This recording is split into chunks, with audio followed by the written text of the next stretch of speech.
Tânia Pereira Falcão. Antônio Romualdo Bastos Teixeira. Eu sou técnico em reparo óptico em telecomunicações. Eu sou dona de casa. Há quanto tempo estão casados? Há 6 anos. Como se conheceram? Acho que é melhor você contar. A minha irmã conheceu ele na fila de confissão. E aí descobriu que ele era catequista e eu também era.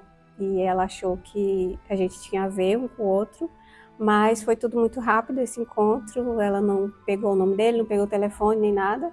Aí 3 meses depois, numa festa de casamento, nós fomos para essa festa e ele estava lá. E aí a minha irmã reconheceu ele. Aí foi atrás dele, pegou o nome, pegou o telefone, passou o número para mim, me apresentou para ele e a gente começou a conversar. Algum médico indicou a infertilidade? Qual era o diagnóstico? Acho que é melhor você contar, né? Com 1 ano e 6 meses de espera e não estava acontecendo, a gente decidiu investigar.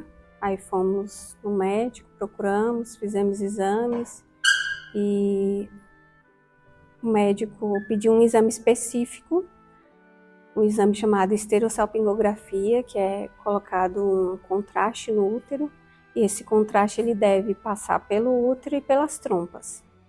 E aí, no meu caso, o contraste só ficou no útero, ele não passou pelas trompas. Então, já foi um diagnóstico de infertilidade mesmo. E após esse diagnóstico, a gente continuou investigando para saber se estava tudo bem com as trompas e tudo mais. Mas no decorrer da investigação, a gente descobriu que é como se ela tivesse nascido sem a passagem para as trompas, né? Como se o útero dela estivesse selado, não houvesse nenhum tipo de passagem. Então esse foi o diagnóstico que a gente teve. Em algum momento, os médicos desenganaram vocês sobre a possibilidade de engravidar? A gente fez a primeira cirurgia para investigar e chegamos a esse diagnóstico. Fizemos uma segunda cirurgia, a primeira foi a parte externa, para avaliar as trompas, né? Por fora. Por fora do útero. Na segunda cirurgia, foi avaliar o útero por dentro. E foi quando houve o diagnóstico de que ela nasceu sim e teria 2 possibilidades.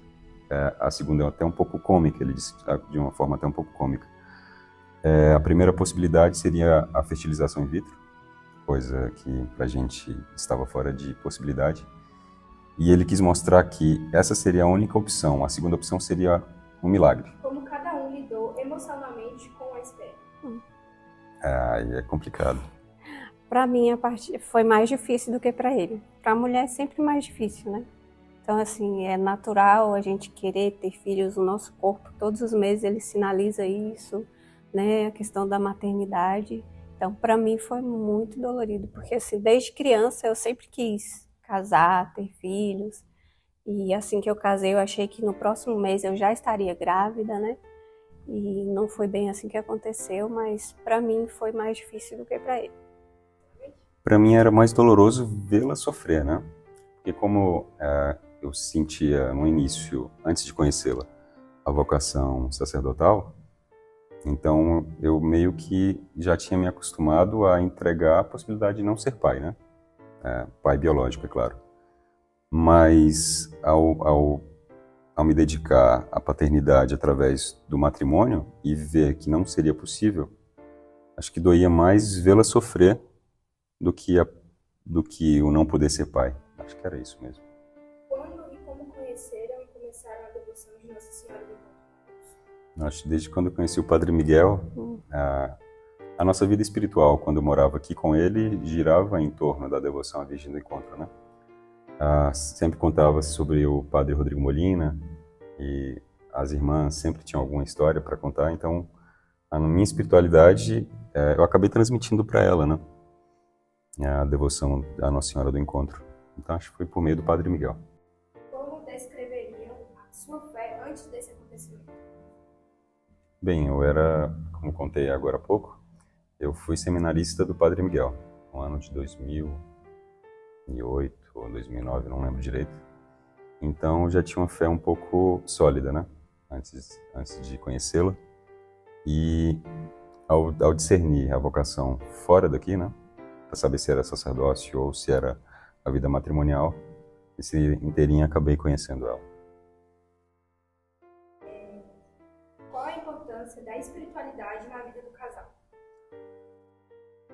Como somos consagrados, então acho que desde quando a gente se conheceu, através de uma fila de confissão, a gente acredita que tudo gira em torno da Virgem, claro, como somos consagrados. Ela é consagrada há mais tempo que eu. Então a gente acorda já com a oração e vai dormir com a oração. Então tudo permeia a espiritualidade. Como era o dia a dia de vocês enquanto esperavam por essa bênção? Bem, era doloroso, né? Porque quando você se casa, a gente espera ser pai o mais rápido possível, né? E quando foram se passando os anos e os filhos não vinham, então foi um pouco doloroso a espera. Há quanto tempo vocês tentavam engravidar? Desde o primeiro dia de casado. Então, assim, a gente sempre foi aberto à vida, né? A gente sabia que até mesmo o método natural, ele mal usado, se torna errado, né? Então a gente sempre esteve aberto à vida.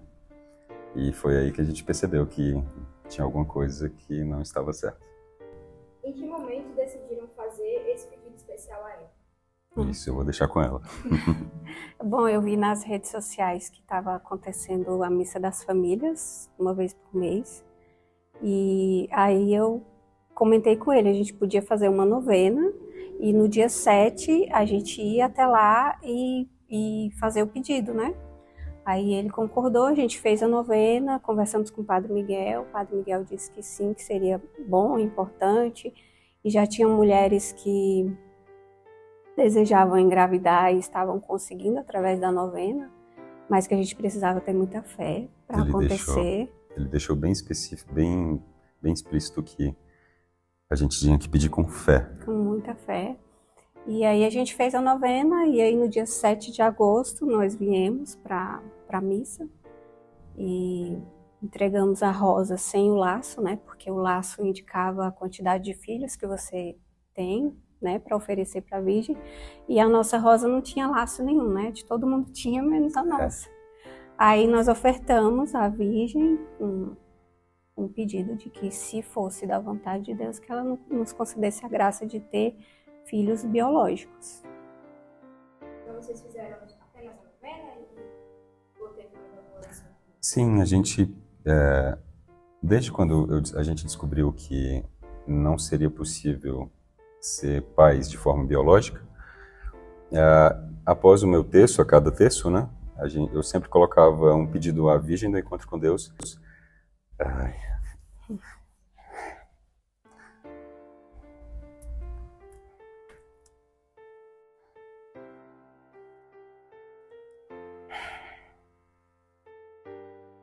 Eu pedi a graça de que ela pudesse ser mãe de forma biológica, após cada terço.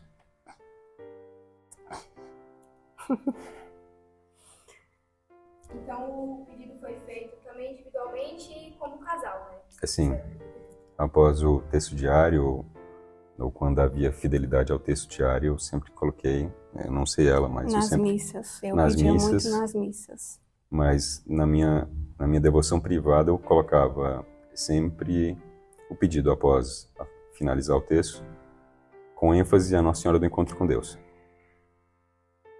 Quando e como souberam da gravidez?